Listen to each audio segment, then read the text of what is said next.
One of the episodes that we've spoken about in prior years is the elaborate negotiations between the leadership of the tribes of Reuven, Gad, and half the tribe of Manasseh and Moshe over their desire to inherit a portion of land, not in the heartland of Eretz Yisrael, but in Ever HaYarden, in Transjordan, in what today is the Golan and Syria, which was land that was more suitable for the flocks of herds of cattle that they possessed at that time.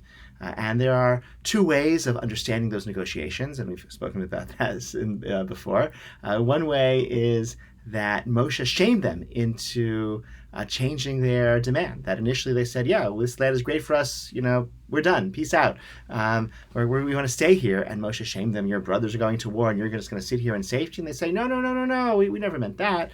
Of course we're going to fight and help our brothers conquer Eretz Yisrael, but then we want to go back where we left behind our families and our herds of cattle and inherit portions of land in Ever HaYarden. So that's one way to understand it. Moshe shamed them into reframing their request. The other way of understanding is that they always intended to fight with their brothers and take part in the conquest. And Moshe, was a little bit hypersensitive and overreacted, and they calmed him down by explaining that their initial request was not this shameful and cowardly abdication of duty, but was something much more reasonable. So we've spoken about it before. What I want to sort of note this year, and this was inspired by Rabbi Bravender's a weekly parsha shir that I try to listen to on his podcast.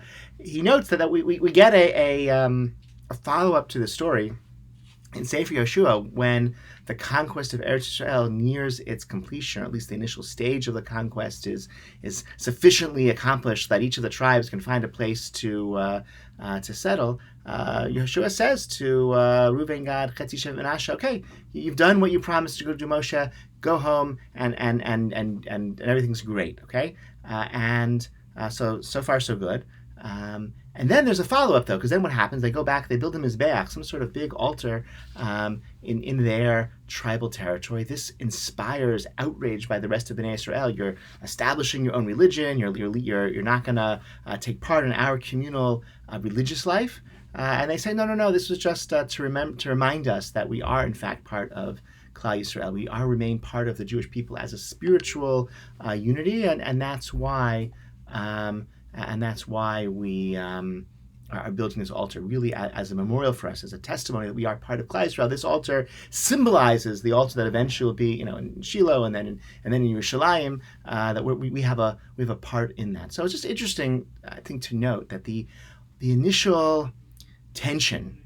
The reason why the request is so fraught concerns issues of like loyalty in a military kind of political realm, and Yoshua, his conversation with them also is on that realm of a military political loyalty. You were loyal to us, you fought with us, you helped us in our battles, wonderful.